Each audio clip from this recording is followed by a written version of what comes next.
네, 농품사 2차죠. 그동안 1차 공부하시느라고 고생들 많이 하셨고요. 이제 2차 과정에서 우리가 시험 과목으로 되어 있는 것이 법령이 있죠. 법령 두 개.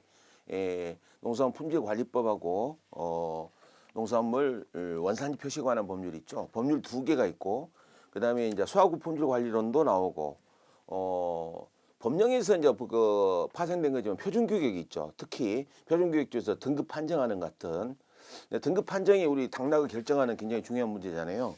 그리고 올해 시험이 추가된 부분 있죠. 공유가 예전에 빠졌었는데 한 3, 4년 빠져 있었죠. 옛날에는 있었어요, 공유가. 특히 쌀 쪽에서. 근데 올해 이제 공유가 포함이 됐고 채소류 중에서도 비트도 추가가 됐더라고요. 그리고 거리 단위도 약간 좀 바뀌었어요, 예전에 비해서. 그래서 혹시 재수하시는 분들 작년에 공부하셨다가 올해 또 다시 공부하신 분들은 좀 달라진 것들이 있다는 것을 확인하셔야 됩니다. 검정 계측도 좀 추가됐죠. 그런 것들 좀 참고하시고 법령하고 우리 수학 품질 관리로는 우리가 1차 시험 공부에서 이미 했던 건데 1차 공부하고 2차 공부의 차이점이 있죠.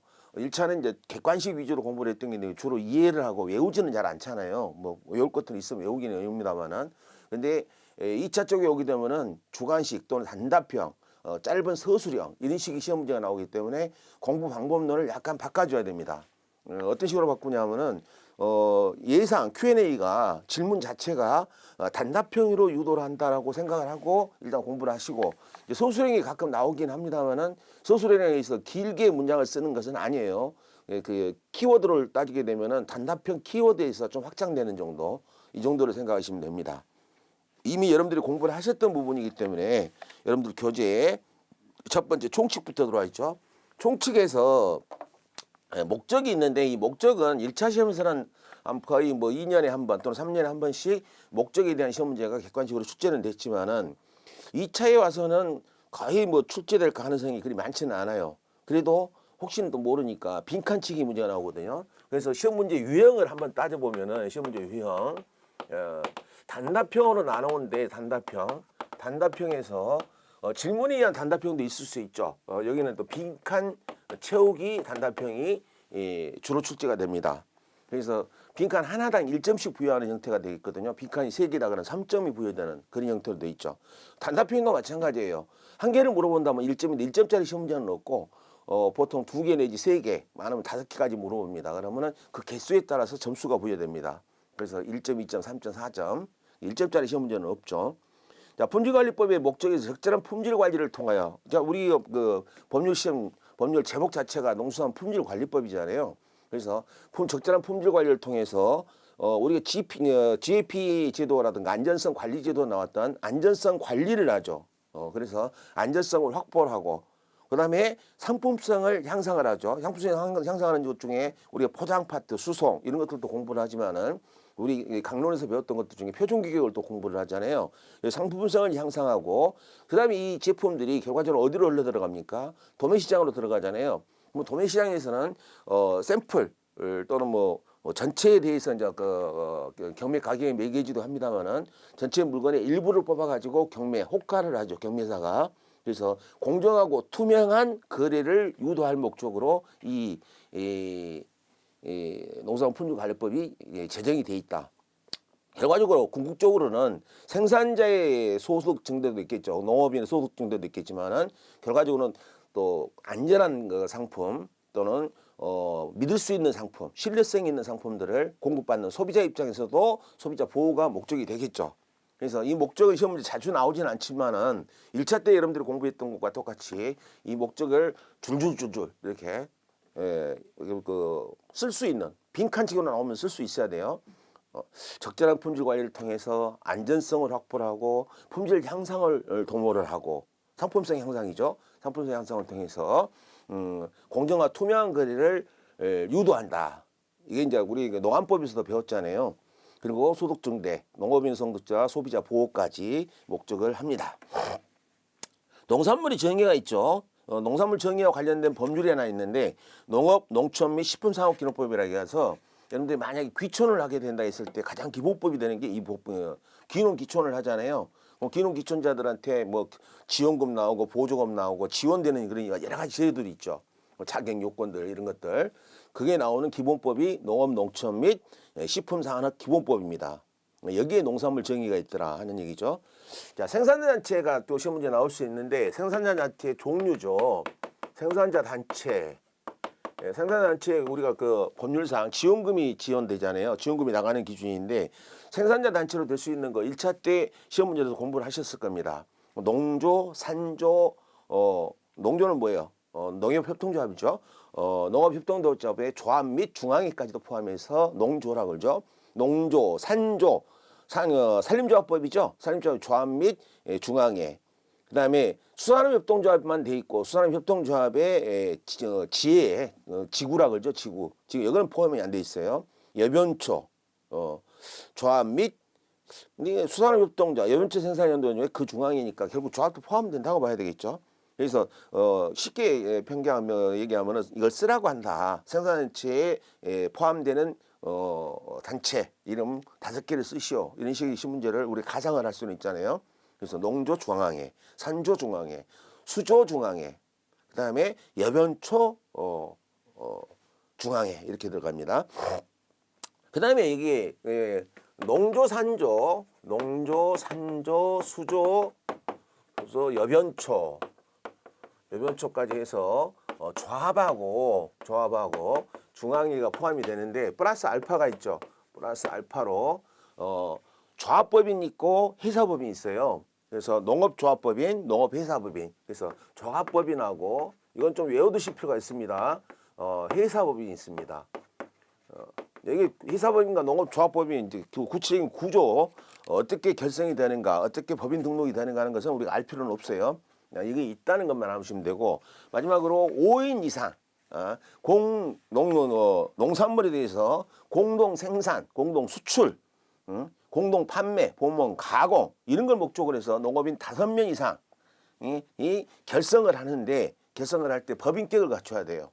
법인격을 갖춘다는 게 뭐예요? 법인격을 갖춘다는 것은 정관을 만들고 그리고 이 정관에 대해서 관련 장관의 허가를 득한 다음에 궁극적으로 허가를 받게 다음에 어디로 갑니까? 법원 등기소로 가게 되죠. 그래서 등기 등록을 하게 되면은 그때 법인이 됩니다. 그래서 법인격을 갖춘 전문 생산자 조직이죠. 전문 생산 조직. 그래서 5인 이상의 전문 생산자 조직이 되는 요건에 대해서는 장관령으로 기준이 나와 있습니다. 장관이 고시를 했겠죠. 그래서 여기에 알파로 나와 있는 것이 또 하나 있죠. 그래서 5인 이상. 5인 이상을 할 때 몇 가지 조건들이 있죠. 법인이 돼야 된다. 그리고 목적이 뭐가 돼야 된다. 농업 생산물을 생산, 판매, 가공, 유통, 수출 이런 목적을 통해서 공동으로 합니다. 공동으로 한 사람이 하는 게 아니에요.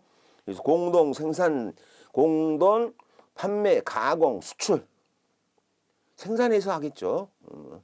5인 이상의 법인격을 갖춘 전문 생산자 조직이다. 그래서 요 부분 5인 이상의 요 부분만 가지고도 빈칸치기 시험 문제가 가능해요. 그래서 5인 이상의 법인격을 갖추고 전문 생산자 조직이라 있죠. 전문 생산자 조직을 갖춘 목적이 있죠. 목적으로 공동 생산 후 공동 판매, 유통, 가공, 그다음에 수출까지. 자, 예전에 시험 문제 나왔던 것 중에서 제일 많이 나왔던 게 뭐가 있죠? 표준규격의 종류였습니다. 표준규격의 종류 2가지가 있었죠. 2가지. 이건 좀 뭐 출제가 자주 되지는 않는데 초창기부터 쭉 평가를 해보면은 표준규격과 등급규격 2가지. 요거 2가지인데 이게 표준규격과 등급규격이거든요. 이제 요것을 기어코 물어보긴 물어봐요. 초창기에는 이 2개만 써도 정답이 되게끔 시험 출제가 됐는데 나중에 가서 이 표준교육과 등급교육의 세세한 강론을 물어보는 시험 문제로 발달을 하죠. 그래서 거기에 표준교육에는 표준규격이죠. 여기는 뭐가 들어가야 돼요? 포장규격이죠. 포등이라고 외우시면 됩니다. 포등. 포장규격과 등급교육인데 그 포장규격은 어떻게 돼 있고 그 다음에 등급규격은 어떻게 돼 있느냐. 이것은 따로 시험 문제가 또 출제가 됩니다. 그래서 다음번에 또 나오니까 그때 보기를 하고 이제 정의편에서 시험 문제 나온 것들 좀 조심해야 될 것들이 있죠.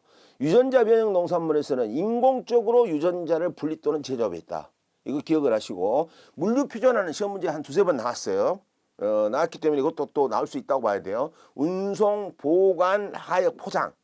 이게 물류 단계잖아요. 물류 표준하니까 이 물류 단계, 운송, 보관, 하역, 포장의 물류 단계고 이 안에서 붙이게 되는 박스 포장의 규격이라든가 거기에 붙인 라벨지라든가 용기의 크기라든가 이런 것들이 사이즈가 규격화되어 있어야 되겠죠. 그래서 물류 표준화는 기기, 용기, 설비, 정보 등을 요거 가지고 이제 이 안에도 빈칸치기 한 시험 문제 나지. 옛날에 정보 쪽에다 빈칸치기라고 을 쳤죠. 기기, 용기, 설비, 정보. 그 뒤에 또 빈칸치기 시험 문제 나오는데 규격화를 해서 이걸 물류 표준화니까 규격화를 했겠죠. 궁극적으로 뭘 합니까? 우리가 트럭에다가 물건을 싣는다든가 지게처럼 물건을 또 올린다든가 할 때 박스 규격들이 들쭉날쭉하면 안 되겠죠. 박스라든가 용기 규격들이 체계화돼 있어야 돼요. 그래야 적재 효율성을 올릴 수가 있습니다. 그래서 호환성과 연계성을 원활히 하는 것이라고 되어 있거든요. 규격화해서 호환성, 연계성 이쪽에다 또 빈칸치기 하나 돼 있어요. 예전에 과거에 출제됐던 부분이죠. 제가 이제 기출문제에 대한 얘기를 여러 번 해드릴 거예요. 왜냐하면 벌써 20여 년 정도의 농산품질관리사 2차 기출의 역사가 존재하다 보니까 시험 문제 나오는 형태 유형은 이미 오픈돼 있어요. 이런 식으로 시험 문제 나온다라고 다 가르쳐주고 있습니다. 그래서 기출문제 풀어보는 게 굉장히 중요하거든요. 수학 분수 관련도 그렇습니다. 법령은 이미 나올 것들 다 나왔어요. 빼먹을 것도 다 빼먹었어. 새로운 문제라는 게 나올 수가 없어요. 그래서 기출문제 안에서 새로운 문제들이 등장을 하기 때문에 제가 여러분들한테 기출문제에 대한 얘기를 여러 번 반복해서 해줄 겁니다. 이런 식으로 출제됩니다. 이렇게 해서 얘기를 해주죠. 자, 농산물 우수관리에 대한 정의가 있죠. 농산물 우수관리라고 하는 GAP라고 하는 게 있죠. GAP. 예. Good Agricultural Practices라고 하는 GAP가 있는데 이 GAP의 가장 큰 목적은 뭡니까? 안전한 농산물의 생산 공급입니다. GAP 핵심은 그래서 농산물의 안전성을 확보하고 농업 환경 보존을 한다. 환경 보존이 가장 중요한 거 보세요. 농지, 용수, 자재 등에 농약이 안 들어가게, 방사능 안 들어가게 하고 중금속 안 들어가게 하고 이런 것들이죠. 그래서 농산물을 안전성을 확보하고 농업 환경을 보존한다. 농업 환경이라는 것은 농업 환경과 위해 요소가 농업 환경에 못 들어가게 하는 거죠. 그래서 그러면 GAP가 관리되어야 되는 각 단계들이 있겠죠. 생산 단계도 있을 거고 생산 단계에 또 유통으로 넘어가는 유통 단계도 있을 거고 최종 마지막 지점에 판매 단계에서도 안전성이 확보돼야 될 겁니다. 그럼 세 단계가 나온다는 얘기죠. 그래서 생산, 유통은 각 단계라고 했는데 소하고 관리 포함해서 유통은 각 단계라고 했는데 유통 판매 단계를 얘기하는 거죠. 농경지, 용수, 자재 이런 것들은 농업 환경이 될 거고 그다음에 유해 요소죠. 유해 요소. 유해 물질과 유해 요소는 거의 동급이에요. 유해 물질은 총 7개가 나와 있죠. 하나, 둘, 셋, 넷, 다섯, 여섯, 일곱, 8개네요. 그래서 이 유해 물질을 또 쓰시오. 또 유해 물질 몇 개를 주고 몇 개 나머지를 쓰시오 하는 시험들도 있었죠. 그래서 GAP 쪽에서는 위해 요소라고 그랬죠. 농약, 중금속, 잔류성 오염, 유기오염 물질, 유해 생물 등 이렇게 해서 4가지만 얘기해서 유해 요소라고 그랬는데 유해 물질로 가게 되면 8개를 얘기를 합니다. 이력 추적 관리도 시험 문제에 출제됐죠. 정의편에서 시험 문제 꼭꼭 하나씩 출제가 돼요. 그래서 시험 문제 한 3점 정도 줍니다. 그래서 이력 추적 관리는 안전성 등의 우리가 학교 쪽에다 뭐예요? 급식 납품을 했을 때 생산자가 거기에 애들이 먹고 식중독이 걸렸어. 그럼 뭔가 문제가 생겼을 거 아니에요. 그럼 역추적을 해야 됩니다. 그래서 안전성 등의 문제가 발생했을 때 자, 원인 규명을 하기 위해서 역추적을 하죠. 그래서 농산물을 역추적해서 원인을 규명하고 원인만 규명하면 뭐합니까? 조치를 취해야 되겠죠. 방사능 물질이나 중금속 물질이 발견됐다. 그럼 제거를 해야 될 겁니다. 그래서 조치를 할 수 있도록 하고 그러면 이력 추적 관리의 역추적 과정에서는 어디까지 들어가야 돼요? 그 농지에서 생산된 땅까지 가게 됩니다. 재배 필지라 그러죠. 그래서 생산 단계부터 판매 단계까지 각 단계별로 자 누구한테 누가 생산했고 누구한테 그 물건을 넘겼고 유통업자한테 넘겼겠죠. 그리고 마지막으로 판매업자는 누구였고 이런 기록들이 보관되어 있어야 될 거 아니에요. 그게 바로 이력 추적 관리의 핵심이죠. 기록을 보관해야 됩니다. 그래서 생산 단계부터 판매 단계 각 단계별로 정보를 기록 관리하는 것을 이력 추적 관리라고 한다. 지적 표시 이제 정의만 가지고도 시험 문제를 낼 수 있으니까 좀 봐야 돼요. 지적 표시는 강론에 가서 시험 문제 되겠죠. 무효 취소라든가 또는 뭐 각종 심판 제도 이런 것들이 있는데 지적 표시 등록을 할 때 또 등록 거절 사유가 뭐냐 이런 강론에 있는 거고 정의편에 있는 것은 지적 표시 농산물 지적 표시를 한 농산물의 명성이라든가 품질이라든가 특징이 뭔가 달라. 우리가 예를 들어서 전국에서 참외 생산이 다 되죠. 근데 성주 참외만이 유독 좀 잘 팔린단 말이죠. 특성이 있겠죠. 뭔가 다른 점이 있을 거예요. 마늘도 있잖아요. 마늘도 의성 마늘 유명하잖아요. 왜 이 의성 마늘이 특산품으로서 유명할까? 자, 그것이 다른 지역에서도 마늘 생산이 되는데 의성에서 생산되는 마늘은 좀 독특한 명성과 품질과 특성을 가지고 있다는 얘기죠. 그래서 의성 마늘 이렇게 표시를 해요. 마늘 앞에 뭐가 붙었어요? 그 지역의 이름이 붙었죠. 그래서 이제 지리 표시를 그렇게 하는데 본질적으로 여러 곳에서 생산되는 마늘을 하더라도 본질적이라는 표현을 썼어요. 이 본질적이라고 빈칸치기 한 적이 있어요. 본질적으로 특정 지역의 지리적 특성으로 그 제품이 좀 남다르다 라고 기인하는 경우에 그 특정 지에서 생산되고 제조되고 가공되고 1차 생산, 2차 가공까지 다 들어오죠. 그래서 지적 표시품이 되기 위해서는 그 지역에서 생산도 돼야 되지만은 그 지역에서 가공도 돼야 됩니다. 그 지역을 벗어나면 안 돼요.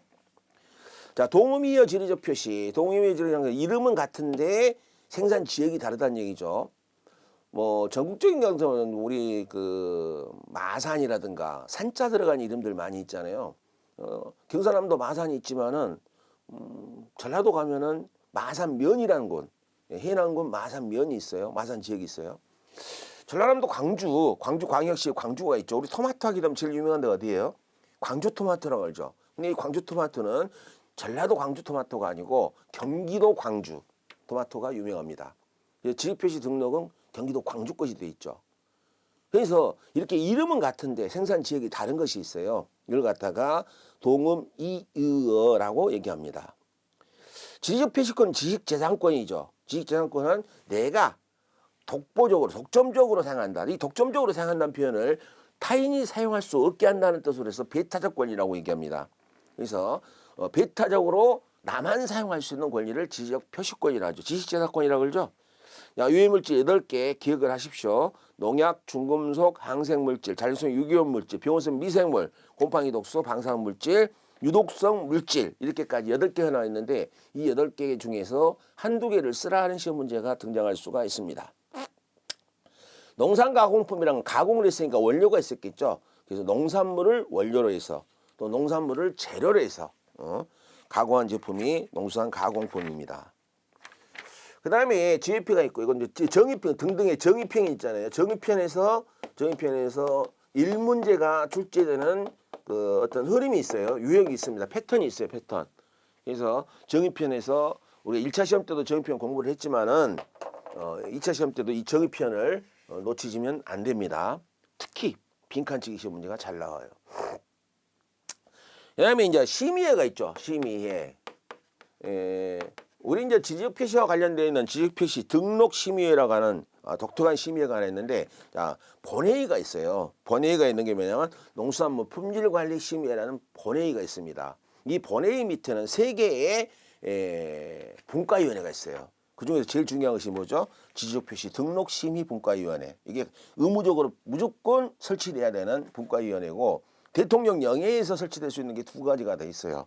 여러분들 교재 18페이지 보게 되면은 안전성 분과위원회, 기획제도 분과위원회예요. 그래서 3개가 존재합니다. 근데 아직까지도 이건 시험 문제 안 나왔는데 분과위원회가 3개 있는데 이 3개를 다 쓰시오 하는 시험 문제는 아직도 출제된 적이 없더라고요. 심의회는 총 몇 명으로 이루어져 있느냐? 위원장 포함 총 60명 이내. 분과위원은 그럼 몇 명이냐? 분과위원은 분과위원장과 분과부위원장 포함해서 10인 이상 20인 이하 이 숫자들도 기억을 하십시오. 그래서 심의회의 구성에 본회의 구성은 1인 이상 위원장, 부위원장 각 포함해서 이 60명 이내 그 60이라는 숫자. 그 다음에 분과위원은 10인 이상 20인 이하 이 숫자 기억을 하시는 것 보시고, 분과위원회 설치는 장관 직속으로 설치가 되죠. 자, 여기서 참 재밌는 지도가 하나 있습니다. 우리가 국회 하게 되면은 상임위원회에서 어떤 의안들이 올라가지고 본회의에 가서 통과해야 돼야 되거든요. 근데 우리 지적표시와 관련된 부분들은 또는 분과위원회 특징이 달라요. 농산물 품질관리심의위원회에서는 분과위에서 의결된 것은 본회의에서 의결된 걸로 봐버려요. 그래서 본회의에서 따로 의결을 안 합니다. 예, 요거 하나 차이점 있는 거 기억해 두시고요. 그 다음에 1차 시험에서는 심의의 직무를 가지고 시험 문제를 많이 만들어내는데 2차 시험에는 심의의 직무를 쓰시오 하는 시험 문제는 등장할 수가 없죠. 그 다음에 이제 우리가 좀 해야 될 것이 표준 규격화입니다. 표준 규격화. 표준 규격만 따로 해가지고 시험 문제가 등장을 하죠. 안 나올 수는 없죠. 그래서 기본적으로 표준 규격은 두 가지가 있다 있죠. 포장 규격과 등급 규격 두 가지가 있다 있잖아요. 포장 규격, 등급 규격이 있습니다. 이 두 개를만 쓰라는 시험 문제가 초창기에는 등장했지만 이제 지금은 그런 시험 문제 나오기 어렵고 요새는 포장 규격은 뭐고 등급 규격은 뭐냐 이걸 물어보는 시험 문제가 나오겠죠. 그래서 포장 규격의 구체적인 내용, 그 다음에 등급 규격의 구체적인 내용입니다. 이것을 암기를 해두셔야 돼요. 포장 규격, 등급 규격. 그래서 포장 규격은 산업표준은 한국 산업표준, 케이스 그 산업표준이 있다 정해져 있다는 거죠. 만약에 산업표준이 정해져 있는 거 정해진 대로 쓰면 됩니다. 우리는 그거 관여할 필요는 없어요. 자, 우리가 관여할 부분은 뭐냐? 한국 산업표준이 제정돼 있지 않거나 제정돼 있다더라도 우리 유통 실정이 잘 안 맞아. 다르게 제정할 필요가 있다고 인정되는 경우에 보관, 수송 등 유통 과정의 편리성이나 폐기물 처리 문제를 고려해서 이렇게 이제 표현이 나오거든요. 여러분들 교재 20페이지 보관, 수송 등 유통 과정의 편리성의 빈칸치기. 그 다음에 폐기물 처리 문제, 쓰레기죠, 쓰레기. 이런 것들을 고려해서 규격을 달리 정할 수 있는데 한국 산업 표준이 있으면 그걸로 쓰는 거고 있다 하더라도 실정이 잘 안 맞아. 그럼 새롭게 제정할 필요가 있다. 그럼 장관이 제정한다는 얘기죠. 그래서 포장 규격에 들어갔던 것들이 뭐였었어요? 여러분들이 암기를 해두셨을 거예요. 거치방 제설표라고 외워두셨을 겁니다. 이거 또 한 번 더 외우셔야 돼요. 그 다음에 제설표. 그러면 여기 각각에 대해서 내용을 좀 알아야 되겠죠. 거래 단위, 포장 지수, 포장 방법, 제설표니까 포장 재료죠, 재료. 포장 재료, 포장 설계, 표시사항이죠. 이 표시사항이 또 하나로 나가잖아요. 여기 표시사항만 별도로 또 공부를 해두셔야 되죠. 이게 뭘로 나와 있어요? 목산품, 연등무, 생으로 여러분들이 따로 외워두셨을 겁니다. 여기 가장 기본적인 거죠. 품목, 산지, 품종, 연도, 등급, 무게, 개수, 생산자, 이름, 주소, 전화번호. 여기 목산품, 연등무죠. 자, 등급 규격은 곡구색 신권선형 결숙으로 외워졌을 겁니다. 여러분들 2차 시험에서 제일 중요한 게 등급 규격이잖아요. 이 등급 규격을 제대로 알아야지만이 등급 판정을 한 겁니다. 사과, 배, 복숭아 쭉 나오는 등급 판정 우리 표준 규격 기준들이 있잖아요. 그걸 외우지 않으시면은 시험 문제 합격할 수가 없어요. 그 외우는 방법은 따로 여러분들은 가르쳐 드릴 거고 여기에 이제 등급 항목이 있어요. 등급 항목이 있는데 곡크색 신권선형 결숙 이렇게 얘기하죠. 그래서 여러분들 지금 책 가운데쯤 보게 되면 표준규격 뜨는데 고르기, 크기, 색택, 신선도, 건조도, 선별 상태, 형태, 결정과죠. 결정과, 중결정, 경결정, 숙도, 숙도 과숙과 미숙과가 있잖아요. 숙도가 있습니다. 그렇게 해서 등급 규격이 정해지죠. 그럼 표준 규격의 실질적인 고시권자는 누구냐? 국립농산물품질관리원장입니다. 표준 규격에 대해서 우리는 그렇죠. 임산물은 산림청장이 하겠죠. 임산물도 있잖아요. 버섯류가 있습니다. 우리가 배워야 될 버섯류는 4개밖에 없어요. 표고버섯, 느타리버섯, 새송이버섯, 양송이버섯 이 4개만 공부를 하시면 되고 나머지 버섯들은 신경 안 써도 돼요. 자, 표준규격법이 생산이 됐습니다. 생산자가 표준 규격 상태로 해서 출하를 합니다. 이게 어디로 가겠죠? 도매시장으로 가겠죠. 경매를 위해서. 그러면 도매시장의 설립권자는 누구라고 배웠어요? 우리 그 농안법에서 이미 배웠죠. 농안법이 그 시장 서울특별시의 가락동 농수산물 도매시장은 누가 만들었어요? 서울특별시장이 만든 거잖아요. 그래서 기본적으로 시장과 관련되어 있는 그 정부 기관이 시도지사가 있을 수 있고 도지사는 직접적으로 그 시장을 만들진 않아요. 근데 관할시, 예를 들어 수원시라든가 제천시라든가 여기서는 이제 지방도민시장을 만들잖아요. 또 공판장과 관련돼 있죠. 공판장 같은 경우에도 있는데 이제 승인 관련. 근데 우리 농안법에서 배웠던 거니까 지금 이건 따질 필요 없는데 여하튼 출하와 관련돼서 우리 업무 규정 있죠. 업무 규정. 업무 규정에 대한 내용을 관할할 수 있는 사람이 누구냐면 장관이에요. 도매시장에 설립 허가를 설립을 하고자 했을 때 장관의 업무 규정 통제권이 있습니다. 장관과 시도지사가 출하 권장권자가 있는데 이 출하 권장권자 장관과 시도지사가 생산, 출하, 유통, 판매하는 자한테 표준 규격으로 좀 출하를 해라. 권장을 한다고 했으니까 법적 규격은 아니죠. 법적 의무 규정은 아닙니다. 자, 표시사항 밑에 나와 있죠. 목산품, 연동물, 생인데 생산 연도는 쌀과 현미한테만 적용이 되죠. 곡류만 해당된다고 했는데 모든 곡류가 아니고 쌀, 현미만 이렇게 들어와 있어요. 우리 그 등급 규격에 가게 되면은 등급 판정 받을 수 있는 예를 들어 들깨나 참깨가 있다. 조건 규격이라는 게 있습니다. 조건 규정이 수확기로부터 1년 이내에 있는 것들만 판정을 받을 수가 있어요. 수확기 1년 넘어가서 2년, 3년 묵어버린 것들 있죠. 그 등급 판정 못 받습니다. 그래서 생산 연도로 표시할 수 있는 것들은 우리 2년산, 3년산 쌀은 표시할 수가 있어요. 곡류만 해당되는데 쌀과 현미예요. 그래서 여기 보면은 좀 눈여겨봐야 될 게 있어요. 표준규격 표시사항 중에서 품종은 생략할 수 있다는 경우도 나오죠. 생략 가능한 거 품종. 그리고 생산 연도도 과체류 같은 거 생략이 가능하죠. 2년 된 과체류들 나오지도 않겠습니다만은 그래도 대부분 그해 생산됐다. 9월, 10월 좀 후지 사과 수확을 하잖아요. 홍옥 같은 건 9월달, 후지는 10월 말쯤에 수확을 합니다. 후지 사과는. 그러면 그해 판매되기도 하지만 그 다음 연도에도 판매가 되죠. 그래서 그러면 그 전년도에 생산했다. 연도 표시할 필요는 없잖아요. 근데 2년, 3년간 것들이 판매되지는 않아요. 그래서 생산 연도도 생략이 가능하다는 게 아니라 법적으로 생략도 가능하다고 할 수도 있죠. 근데 의무적으로 표시된 것은 공유에는 표시되어야 되니까 생략이라는 표현을 쓸 수 있는 것은 품종밖에 없다고 봐야 되겠죠. 그 다음에 무게 실중량이 있잖아요. 품목 특성상 무게 표시하기 어려운 품목이 있다. 표시가 어려워. 그러면 국립농산품질관리원장이 따로 고시하는 개수나 마리수 등으로 표시를 단일하게 표시할 수도 있다.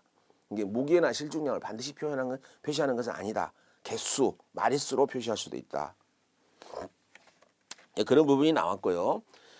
그래서 이 부분은 여러분들이 각각을 다 알고 있어야 돼. 거리 단위, 포장 지수, 포장 방법, 포장 재료, 포장 설계, 표시사항. 표시사항 중에서 목산품, 연동물, 생. 등급 규격으로 곳곳의 신권 선형, 결수 이렇게 해서 외워두셔야 됩니다.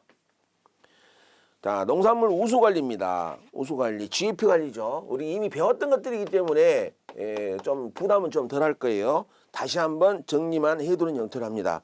근데 여러분들 교재에 수정되지 않은 부분이 있어요. 농산물 우수관리 기준고시, 기준을 누가 고시하느냐 그런데 옛날에는 농촌진흥청장이 했어요.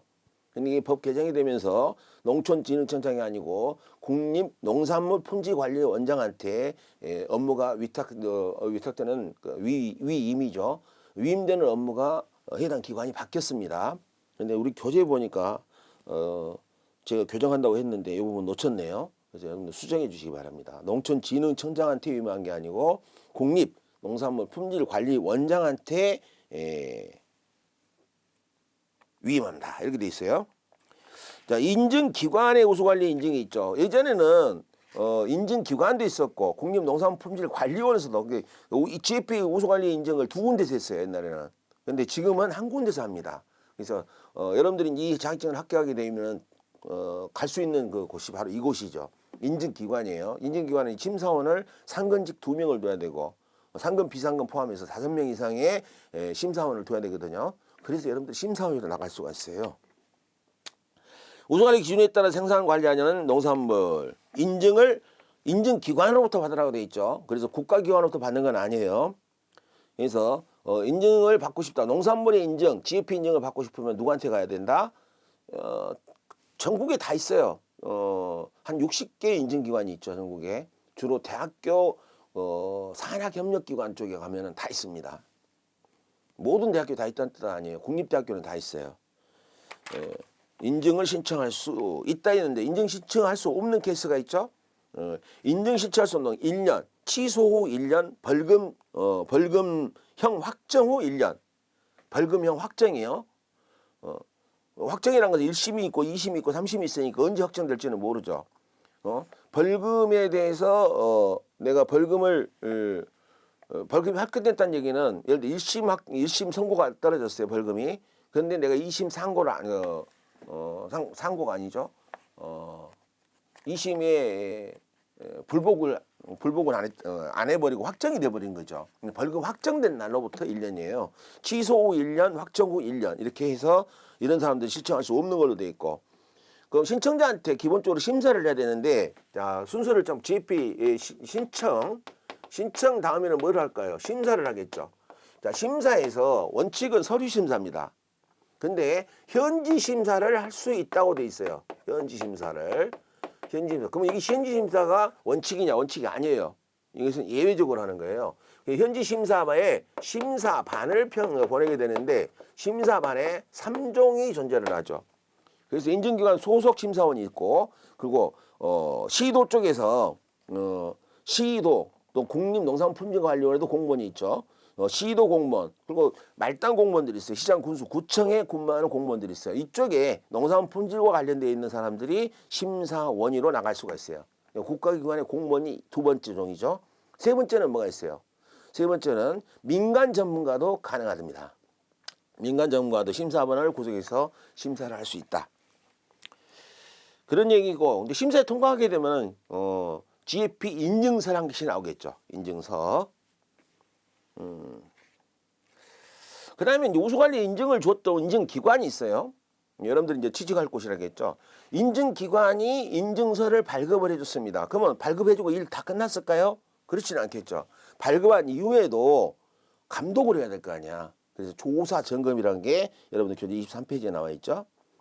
우수관리 인증을 받는 인증 표시, 그 생산품 박스 포장을 해갖고 우수관리 GFP 인증 농산물은 일반 농산물에 비해서 좀 가격이 비싸요. 우리가 친환경 농산물, 무농약 뭐 이런 것들이 있잖아요. 이건 좀 비쌉니다.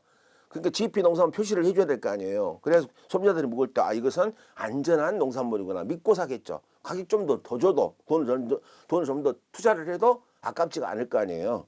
그래서 표시를 하게 되는데 표시하는 장소가 기본적으로 박스 표면에다 하겠죠. 박스 표면에 하게 되는데, 그래서 포장이라든가 용기라든가 여기다 표시하게 되는데, 우리가 도매시장에 물건을 납품할 때도 표시를 해줘야 돼요. 근데 도매시장 안에 그 물건을 납품할 때는 송장을 작성하게 되거든요. 송장, 내가 여기다 물건을 납품을 한다고 하는 증명서죠. 송장, 또 거래 명세표가 있습니다. 그래서 송장이라든가 거래 명세는 표지, 로고라 그러죠. 그림은 안 들어가고 여기에 GFP 농산물이다, GFP 인증 농산물이다 그런 걸 표시를 하는 것이 있죠. 자, 우수관리 인증을 받게 되면 기본적으로 우수관리 인증에 유효기간이 있죠. 유효기간. 이 유효기간은 자, 우리 농산품질관리 각 파트별로 인증기관의 유효기간은 몇 년이에요? 5년이죠. 이력 추적 관리 등록의 유효기간은 3년이잖아요. 그러면 인증의 유효기간은 몇 년일까? 2년이죠. 2년. 자, 이런 것들은 다 기억을 해 두셔야 됩니다. 유효기간은 2년으로 한다. 근데 꼭 2년을 하는 거 아니고, 우리 기출문제 나왔죠. 10년 범위 내에서 10년 범위, 인삼은 5년, 약용작물은 6년 범위 내에서 인증기간을 더 연장해 줄 수도 있습니다. 인증을 보통 2년을 받게 되는데, 인증이 다 끝나가려 할 때 두 가지 선택이 있게 돼요. 하나는 2년 더 할까라고 하는 갱신이 있고, 이제 그만해. 근데 내가 2년 안에 생산했던 것들은 다 팔아야 될 거 아니에요. 그래서 기간 연장을 할 필요가 있습니다. 그래서 갱신과 연장 두 가지가 존재를 해요. 갱신은 2년 플러스 2년으로 가는 거고, 연장은 2년 플러스 알파로 가는 겁니다. 유통기간이 존재하니까. 그래서 신청을 하게 되는데 만료 1개월 전까지 신청을 해줘야 돼요. 갱신 변경은. 이런 숫자들. 그 다음에 GFP 인증을 신청을 할 때 옛날에 시험 문제 나와버렸죠. 신청 서류가 있어요. 서류 두 개가 있습니다. 이 서류 두 개 하나는 유해 요소 관리 계획서라고 하는 것과, 그런데 생산자 단체 조직이 있었을 경우에, 단체나 조직이 있었을 때 얘기예요. 조직이 있었을 때의 경우에 사업 운영 계획서라는 것을 작성을 해야 돼요. 그럼 개인이 GAP 인증을 받을 수도 있어요. 그럼 개인은 조직이 아니고 단체가 아니잖아요. 그래서 사업 운영 계획서는 제출하지 않는데, 그러면 시험 문제가 나오면은 두 개 다 쓰게 할 거 아니에요. 그래서 모 생산자 단체가 GAP 인증 신청을 하고자 한다. 그럼 제출해야 될 서류 두 가지를 쓰시오. 이렇게 나오겠죠. 그래서 사업 운영 관계서도 계획서도 시험 문제 출제해서 쓰게 합니다. 왜 한 개만 쓰게 하면 좀 그렇잖아요. 두 개를 써야지. 그래서 첨부 서류로 위의 요소 관리 계획서하고 사업 운영 계획서가 23페이지 하단에 있죠. 인증 농산물 표시 방법이 있죠. 송장이나 거래 명세표에 표시할 수도 있고, 간판이나 차량에도 표시할 수 있는데, 간판 차량에는 세세한 것들, 생산자가 누구였다, 산지, 품목, 표시사항이 있죠. 그걸 다 쓸 수는 없어요. 누가 보지도 않고. 그래서 그냥 그림만 하나 딱 붙어 있죠. 여러분들 시중에 요새 이제 1차 시험 합격을 했으니까 GAP 농산물, 친환경 농산물, 탑차 있죠. 탑차.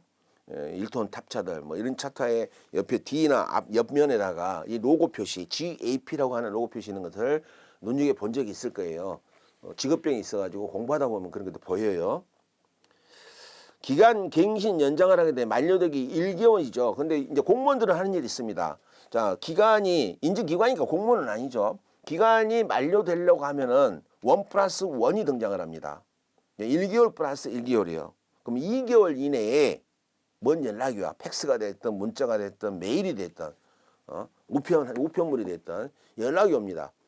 그럼 2개월 전에 연락이 오니까 1+1개월 전, 2개월 전이 되겠죠. 2개월 전에 인증기관에서 연락이 와서 자 2개월 후가 되게 되면 GAP 인증기간이 만료가 됩니다. 갱신하시려면 갱신을 하고, 갱신하고자 않으신다면은 현재 유통된 만료 이후에도 유통될 내용들이 있다고 한다면은 상품들이 있다고 한다면은 연장 신청을 하시기 바랍니다 하는 연락이 옵니다. 그게 다 의무적이에요. 인증기관을 설립했던 사람들한테도 인증기관은 이제 국립농산품질관리원장한테 신청해서 그 인증기관을 받으니까 원래 장관한테 받으라겠죠. 장관 바쁘신 분이 안 받아요. 국립농산품질관리원 가서 인증기관 지정 신청을 받게 되는데 지정권자는 장관으로 돼 있죠. 근데 인증기관은 유효기간이 5년이에요. 그리고 인증기관 같은 경우는 3개월 전까지 너 갱신할래 어쩔래 이런 게 물어보게 되죠. 인증기관은 상품을 생산하는 곳이 아니니까 3+1까지 연락이 오죠. 공무원들한테 4개월 전에 연락이 오게 됩니다. 우수관리 인증 변경 신청이라고 되어 있죠. 사유 발생 1개월 전 중요한 부분에 대한 변경 신청 내용들이 있습니다. 그래도 신청을 할 때 내가 써냈던 것 중에 중요한 내용이 변경이 돼. 대표자가 바뀌었어. 재배 생산지가 바뀌었어. 그리고 옛날에는 딸기 품목을 GAP 인증을 냈는데 이제는 가지, 뭐 토마토 품목을 내려고 그래. 중요한 대상 품목이 바뀝니다. 대표자 이름 바뀐다든가 GAP 농산물을 생산했던 재배 필지, 지번이 바뀐다든가 장소가 바뀌는 거죠. 그래서 품목 자체도 딸기에서 토마토로 바꿔버려요. 면적도 옛날에는 2,000평방제곱미터 했는데 이번에는 1,000평방제곱미터 좀 줄입니다. 면적 변경이 일어나요. 그리고 GAP 인증 농산물에도 생산 계획량이 있는데 신청을 하고 유효기간 2년이니까 올해 생산량, 내년 생산량, 계획량이 존재하겠죠. 이것도 또 바뀌어요. 이것들이 바로 중요한 내용이 되는데 GAP 농산물은 우리가 2차 가공을 하는 과정에서 세척, 주로 이제 세척하고 수확고 관리 시설이라고 하는 것을 통과하게 됩니다. GAP 농산물들은 그 수확고 관리 시설 이름이 바뀝니다.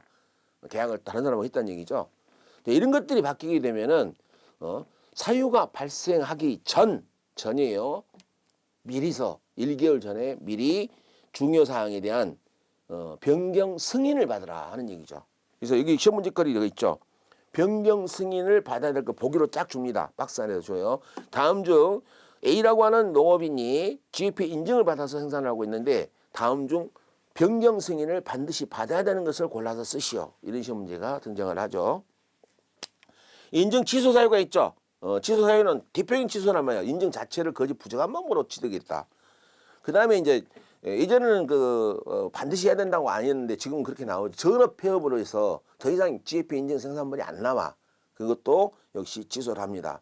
그리고 세칙, 장관 부 세칙의 별표로 가게 되면 반드시 나오는 게 하나 있죠. 뭐가 있어요? 우수관리 인증을 받다가 영업정지를 당합니다. 표시정지 기간이 있죠. 우수관리 인증 표시정지. 표시정지 기간이 있는데 그 표시정지 기간 동안에 또 계속 표시해서 제품을 생산 유통시킵니다. 그 표시정지보다 더 센 것이 뭐냐? 영업정지, 업무정지, 표시정지 이런 것보다 더 센 것은 뭐예요? 취소죠, 취소. 그래서 인증의 표시, 우수관리 인증의 취소 사유가 될 수 있다는 거죠.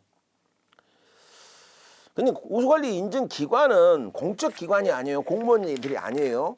그래서 취소를 하게 되면은 해당 기관이죠. 취소를 받은 자한테 통보를 하는 것은 당연하겠지만은 장관한테도 그 사실을 알려줘야 됩니다. 인증기관에서는. 그다음에 인증기관이 있죠. 인증기관에 지정이 있습니다. 인증기관은 지정권자가 누구가 돼 있어요? 장관한테 신청하라고 돼 있죠. 인증기관에서는 두 개, 농산물의 인증, GAP 인증도 해주지만은 농산물 우수관리 시설이 있죠. 우수관리 시설도 인증해 줍니다. 시설 인증도. 시설 지정인 시설이니까 인증이라기보다는 지정이라는 표현을 쓰죠. 그래서 인증기관은 두 가지 일을 해요. 농산물 GAP 농산물의 인증도 해주고 GAP 농산물이 유통돼서 나가면서 반드시 거쳐야 되는 농산물 우수관리 시설이 있죠. 시설의 지정권도 인증기관한테 초창기에는 인증기관에 이런 것이 없었어요. 그런데 이제 지금은 있어요. 그런데 인증기관이 기관 같은 경우에는 우리가 이제 인증 쪽에서는 취소 1년, 벌금 확정 1년 동안은 신청하지 말라 그랬잖아요. 근데 인증기관은 덩치가 좀 커. 그러니까 기간을 2년으로 좀 더 늘려놨죠. 그래서 취소 후 2년이 경과하지 않으려면은 인증 신청을 지정 신청을 할 수 없다. 기관이니까 지정이 되겠죠. 그 인증기관 지정의 유효기간은 몇 년이냐? 이거 반드시 알아야 된다겠죠. 5년이죠. 그리고 갱신한다든가, 여기는 이제 갱신만 있고 연장이라는 것은 없잖아요. 기관이 뭐 상품을 유통시키고 하는 건 없으니까 연장의 의미는 없어요. 그래서 갱신할 때 만료 3개월 전까지. 그래서 유효기간이 끝나기 전에 그 지정을 갱신해라. 3개월 전이니까 만료가 예를 들어서 뭐 3월 30일자 만료가 돼 있다. 그 전년도 12월까지 갱신 신청을 하면 되겠죠. 그래서 인증기관이 있는데 인증기관을 지정받으려면은 지정 신청 서류가 있겠죠. 지정 신청 서류도 시험 문제에 출제할 욕심이 나죠. 그래서 여러분들 27페이지 보면은 정관, 법인이니까 정관이 있겠죠. 그 다음에 사업계획서, 지정 기준을 갖췄다. 지정 기준에 보게 되면은 뭐 인력, 조직, 그 다음에 시설 같은 게 있어요. 그런 것들을 갖추었음을 증명했다. 이건 뭐냐? 이런 거 갖추면 사진 다 찍고 여기 있습니다라고 하는 거죠. 그 다음에 사업계획서도 제출하라고 돼 있죠. 그래서 정관, 사업계획서, 지정 기준을 갖추었음을 증명하는 서류고 여기에다가 우수관리 시설까지도 내가 인정을 해주겠다. 사업의 범위가 두 군데야. 농산물 관리, 농산물 GAP 인증도 해주지만 인증기관이니까 그것 말고 농산물 우수관리 시설도 나 지정해 줄래 라고 업무가 확장이 돼 있으면은 우수관리 시설 지정 사업계획서도 또 제출해라 이렇게 돼 있죠. 역시 사업계획도 인증기관의 사업계획도 변경될 수가 있습니다. 전체적으로 보면은 인증기관이 취급하는 농산물의 생산 품목들이 있어요. 이 품목들을 전국 단위로 하는 수도 있고 지역 단위로 하는 수도 있어요. 품목이 좀 자주 바뀝니다. 그래서 사업 지역도 변경할 수 있고 사업 품목도 바꿀 수도 있고 지금 여기서처럼 우수관리 시설 안 하다가 할 수도 있고 하다가 안 할 수도 있겠죠. 이런 것들이 변경 사유가 되는데 변경 사유는 발생한 날로부터 1개월 이내에 변경 사유 내용을 신고하라고 돼 있죠. 변경 신고입니다. 자, 지정 취소 사유가 있는데 이제 이 지정 취소 사유는 지정 취소 사유만 제가 교재에다 넣어놨고 여기에 대한 구체적인 표가 있는데 이 구체적인 표는 여러분들이 1차 시험 배웠던 교과서 있죠. 그 교과서에 그 표가 있거든요. 그래서 구체적인 그 내용들은 시험 문제가 꼭 한 문제 정도 나와. 그 구체적인 데서 전체적인 팩트를 봤을 때 한 문제 정도 출제가 되는데 여하튼 인증기관 당연 취소되는 거 두 가지가 있죠. 세 가지가 있죠. 거짓 부정한 방법, 업무 지정기간 중에 지정 업무를 한 경우 그리고 이 인증기관이 해산 보도돼서 더 이상 지정 업무를 할 수 없는 경우가 당연적이고 또 벌금 우수 인증기관의 시설 지정 업무와 관련된 지정 업무와 관련된 거죠. 기관의 장이라든가 임원, 직원들이 형사재판을 받습니다. 그래서 벌금형이 확정이 됩니다. 그런 경우에도 취소 사유에 들어간다고 되어 있죠. 자, 이 시간 우리가 마지막으로 해야 될 게 우수관리 시설이죠. 우수관리 시설은 역시 장관한테 시설을 지정하라고 했는데 장관이 일을 누구한테 맡겨버렸어요? 인증기관한테 넘겨버렸어요. 그래서 지금 여기 보면 28페이지 보면 장관은 소학구 위생관리 안전을 위해서 기준에 맞는 시설로 지정할 수 있다 그랬는데 장관이 직접 하지 않고 누가 합니까? 인증기관에다가 위임을 했어요. 그래서 29페이지에 보면은 자, 우수관리 시설 지정받으려는 자는 관리하는 농산물 품목 등을 정해서 장관에게 신청하라 그랬는데 장관이 직접 하지 않고 인증기관에게 위임이 되어 있습니다. 그래서 인증기관한테 신청을 해야 되겠죠. 그래서 우수관리 시설 신청을 받는데 농산물 GP 농산물은 3종 세트가 있어요. GP는 3종 세트. 자, 인증을 받는 개인이든 법인이든 인증을 받는 거 농산물의 인증이죠. 그다음에 인증기관이 있어요. 인증기관이 있고 그리고 우수관리 시설이 있습니다. 우수관리 시설. 이것이 GAP 쪽이 3종 세트거든요. 우수관리 시설에 지정 신청을 받아야 돼. 지정 신청은 누구한테 한다? 인증기관한테 하게 됩니다. 그런데 이 시설도 역시 결격 사유가 있게 되면은 1년 동안 시설 취소를 당했다. 그럼 1년 동안 신청을 못 하게 돼 있죠. 인증기관만 2년 동안의 취소 결격 기간이 존재를 하고 인증하고 우수관리 시설은 1년만 줍니다. 그래서 인증기관한테 신청 서류가 도착을 했습니다. 그럼 심사를 해야 되겠죠.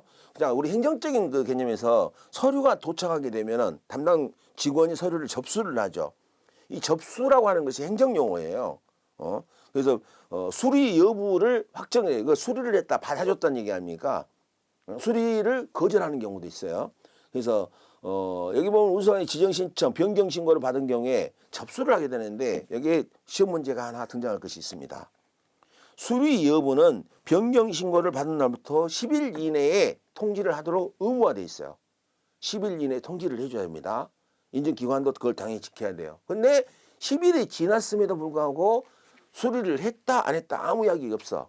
그러면 어떻게 할 것인가? 그런 경우에는 그냥 수리한 걸로 본다.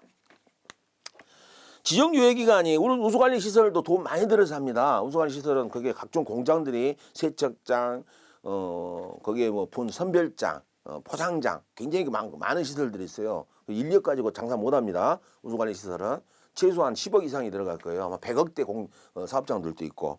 그래서 우수관리 시설은 한번 지정을 받게 되면 1년 장사해갖고 본전 못 뽑아. 그래서 최소한 유예기간이 몇 년으로 돼 있다? 5년으로 돼 있습니다. 그래서 역시 갱신을 할 수 있는데 만료 1개월 전까지 갱신을 합니다. 그리고 1+1이 적용이 되겠죠. 인증 기간만 3개월이에요. 우수관리 시설, 우수관 농산물 인증은 1개월로 되어 있습니다. 우수관리 시설 지정 취소 사유도 거짓 부정한 방법의 지정, 업무 정지 기간 중에 우수관리 업무, 우수관리 시설을 운영한 자가 해상 부도를 맞았는데 문제는 생산을 못하니까 있고 대표자 임원 직원에 대해서 벌금 이상의 형이 확정된 경우는 당연 취소다 이렇게 돼 있고 지위의 승계라는 게 있어요. 지위의 승계. 지위의 승계에서 이것도 시험 문제 나왔습니다. 자, 지위 승계가 발생. 지위 승계도 시험 문제 나왔으니까 한번 정리를 해보면 지위 승계. 지위 승계는 개인인 경우하고 개인하고 그다음에 법인하고 두 가지로 구분을 해줘야 돼요. 그래서 개인이 아버지가 GP 인증 기관이라든가 그래서 여기 보면은 아버지가 인증기관을 운영하다가 아버지가 돌아가시면 자식이 상속을 받겠죠. 그래서 상속이 하나 있어요. 사망하거나. 근데 인증기관도 매매가 가능합니다. 그래서 양도가 가능해요. 그래서 양수인한테도 그 권리가 승계될 수 있고. 근데 지리적 표시품 있잖아요. 요거는 사고팔고가 되는데 지리적 표시품 사고팔고 안 돼요. 그리고 법인이 합병한 경우에는 합병해서 새롭게 설립되는 존속하는 법인이 있을 수 있죠. 그 법인이 인증 권리를 가져갈 수도 있고 합병으로 설립되는 법인도 있을 수 있습니다. 그래서 법인 경우 또 이 두 가지가 있죠. 그래서 승계를 받게 되게 되면은 아버지가 돌아가셔도 얼른 상 치르고 1개월 이내에 상속받는 자식이 인증기관에 가서 내가 받게 됐습니다라고 인증서 있죠. 원래 있었던 인증서를 첨부를 해서 가지고 갑니다. 그리고 이제 이렇게 그 소유권이 이렇게 법인한테 넘어간다, 합병돼서 새롭게 설립되는 법인한테 넘어간다 하더라도, 소유권이 넘어간다 하더라도, 또 사망을 해서 상속을 받더라도 그 전에 어떤 정부하고 관계에 있어서 뭐 행정처분을 받는 사유, 뭐 행정 취소를 진행하고 있었다든가, 또는 뭐 영업 정지가 진행되고 있었다든가 이런 것들이 있을 수 있죠. 이런 행정처분에 진행되고 있는 것들 또는 이미 받은 것들은 어떻게 할 것인가? 역시 승계자한테 넘어갑니다. 1년간 그 지위 승계자한테 넘어간다고 돼 있죠. 그럼 진행되고 있는 절차도 계속 진행이 됩니다. 그런데 그 기간, 우리 시험 문제에서 중요한 건 뭐예요? 몇 년 동안 효력이 있다? 1년간 지위 승계 효력이 있습니다. 근데 이제 이런 것은 알아도 좋고 몰라도 돼요. 그 마지막에 그런 얘기가 있죠. 그 지위를 승계한 자가 그 지위 승계를 받을 때 그 처분이라든가 위반 사실을 알지 못하였음을 증명할 경우에는 승계가 안 된다. 처분 승계는 안 된다고 그렇게 하는 거거든요. 뭐 요것 가지고 시험 문제 나온 적은 없어요. 첫 시간은 이렇게 정리를 좀 했고요. 다음 시간에 이력 추적 관리 제도 이쪽으로 넘어갑니다. 다음 시간에 뵙죠.